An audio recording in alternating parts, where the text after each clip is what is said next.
All right, this is the second part of my video on Daniel chapter 9, or the 70 weeks of Daniel. So, welcome to history class. Now, first, the destruction of Jerusalem and the temple by the Babylonians occurs in 586 BC, which is the 11th year of Zedekiah. This is taken from 2 Kings chapter 25, verse 2.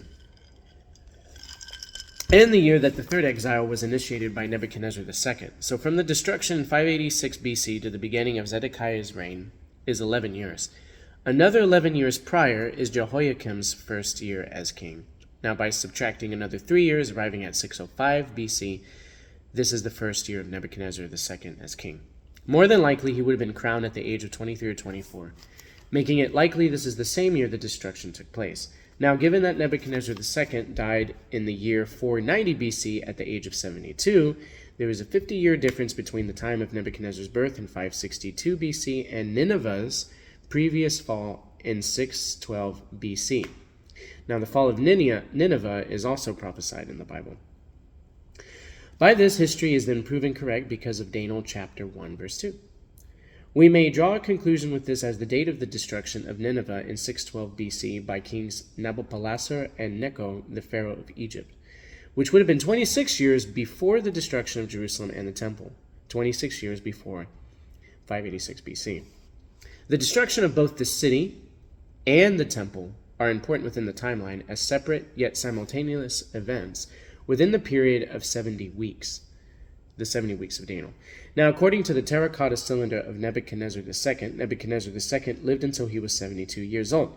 This means that Daniel could have been 55 years old at the death of Nebuchadnezzar in the year 490 BC. Now, with this information, it is plausible then that Daniel could have been 18 years old during the time of the destruction in 586 BC, placing his birth around 604 BC.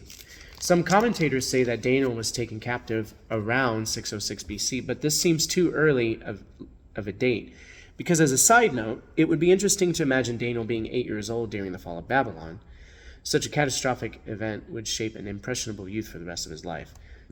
This is also the same year Nebuchadnezzar II is crowned Prince of Babylon. So from the destruction 586 to the beginning of Zedekiah's reign is 11 years. Another 11 years before this is the beginning of Jehoiakim's reign. Subtract another 3 years, which is the duration of the siege of Jerusalem, by the way, 3 years. And we arrive at 605 BC, the first year of the reign of Nebuchadnezzar. History is therefore confirmed to be true by the dating of Daniel 1, verse 2. Nebuchadnezzar II would be crowned king after his father's death, Nebuchadnezzar I, in 604 or 605 BC. The same year, he defeats Pharaoh Necho II at Carchemish. This could be known as the original Armageddon, Carchemish, mentioned in Jeremiah 46:2 and described in the greatest of ways in the succeeding verses as an epic battle of the ages. In the valley of Megiddo. So more than likely, Nebuchadnezzar II is around age 17 during this time. In the Semitic mind, at least, this battle of Carchemish is one for the ages. It's fought with advanced technology at that time of chariots and empires with the end of the world effects. Empires being shaken during this time. This is because King Jehoiakim was taken captive by Nebuchadnezzar II, and the countdown to Jerusalem's destruction begins. This is taken from 2 Kings 24, verse 12. This occurs in the 8th year of Nebuchadnezzar's reign, and 8 years later he would begin the siege of Jerusalem. This is also the same year that Nebuchadnezzar takes captives from the southern kingdom of Judah, and Daniel is probably included in this group of captives. Surely both of these events of Carchemish and Jerusalem's siege and destruction would have been traumatic events for an impressionable youth like Daniel. Also to note at this time, the 10 tribes were already taken into captivity by the Assyrians. So we're talking about a destruction and an event that was already continued to be prophesied, and those 10 tribes were already being assimilated in their captivity as well. Now, by the time Babylon is conquered by the Persians in 461 BC, which is the 4th year of Belshazzar, mentioned in Daniel chapter 7, Daniel might have been 84 years old, according to the dating aforementioned. If this is the case, Daniel would be almost 88 years old, if not older, During the time of the decree of Artaxerxes in 457 BC, when the 70-year captivity that was prophesied by Jeremiah is ended, based upon Daniel chapter 9, verse 25. I'm going to have to do a separate video on the Assyrian captivity too, eventually. Okay. Daniel chapter 9, verse 25. This is, of course, taking place when Daniel chapter 9, verse 25 is written, taking place 4 years after the fall of Babylon in 453 BC.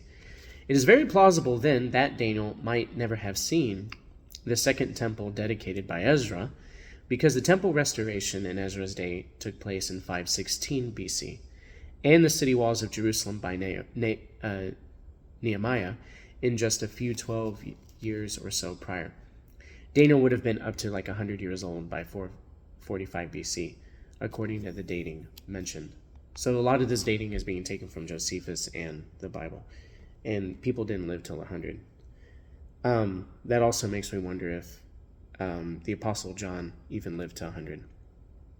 I think that's a little far-fetched. So my dating for the book of Revelation takes place probably around 80, at the latest, like 80, 60, but like 80, 55, something like that.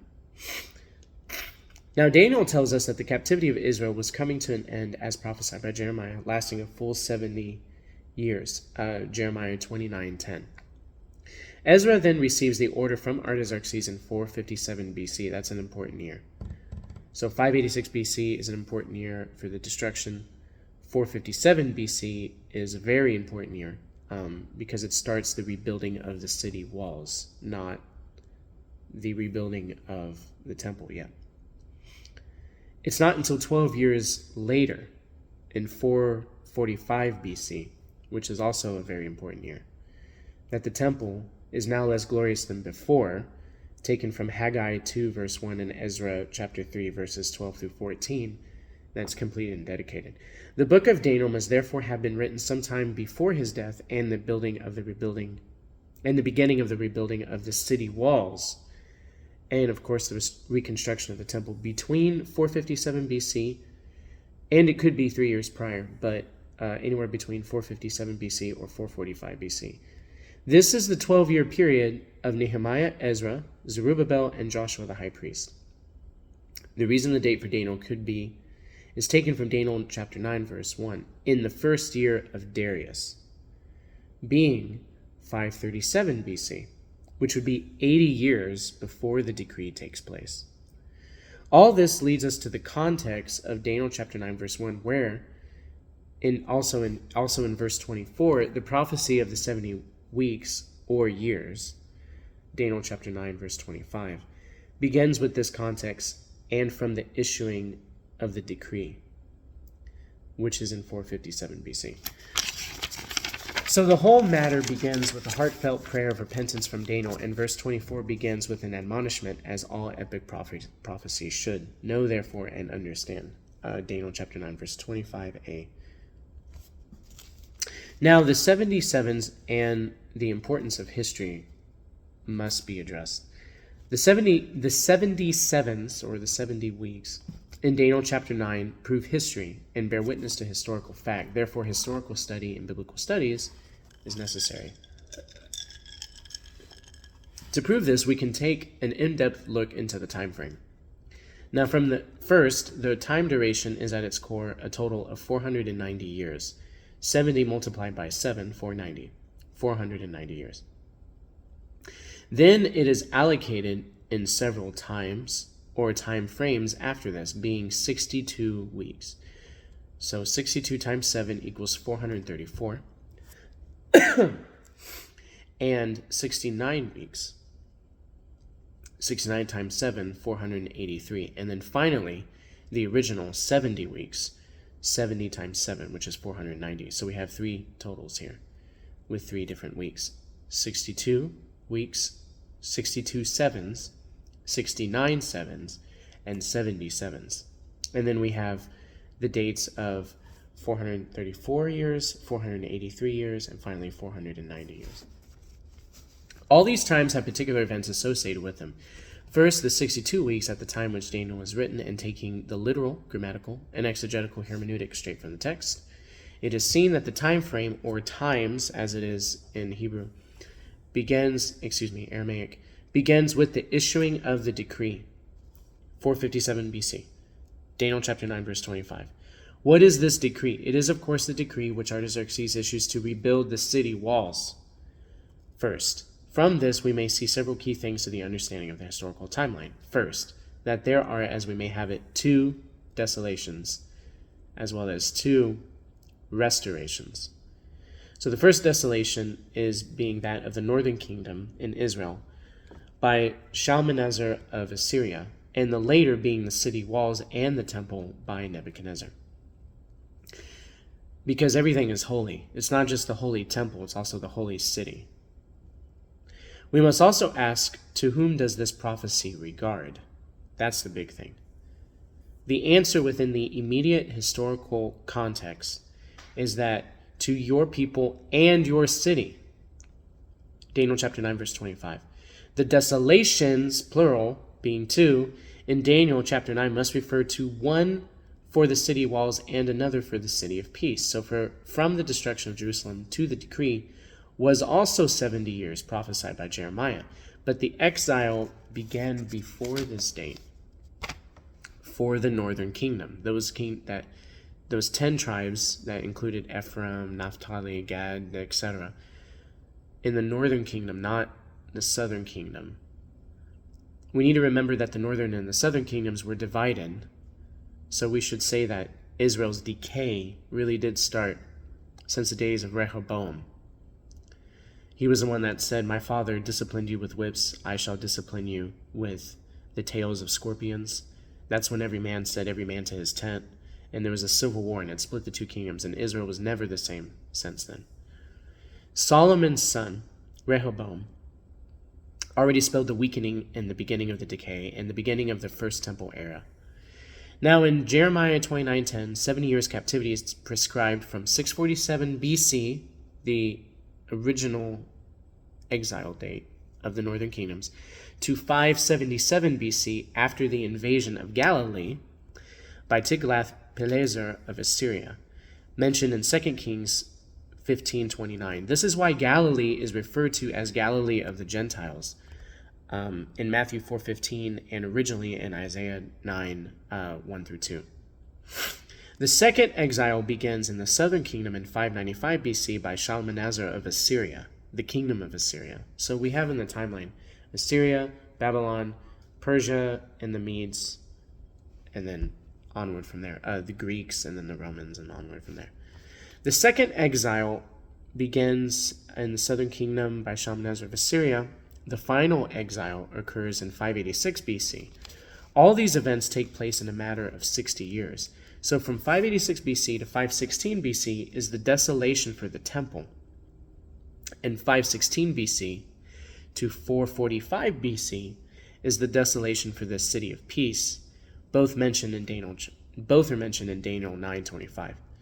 In this, we see that the first of 3 waves of exiles returned as mentioned in Nehemiah to complete the city walls. But the construction of the temple occurs earlier when Cyrus the Great issues another decree in 527 BC, prior to the one Artaxerxes I decrees in 457 BC. So the first return of the exiles occurs in 537 BC by Sheshbazzar in the first year of Cyrus in the Persian Empire. 50,000 exiles return. And a lot of these exiles aren't even purely Hebrew at this point. A lot of them intermarried. That's something to remember.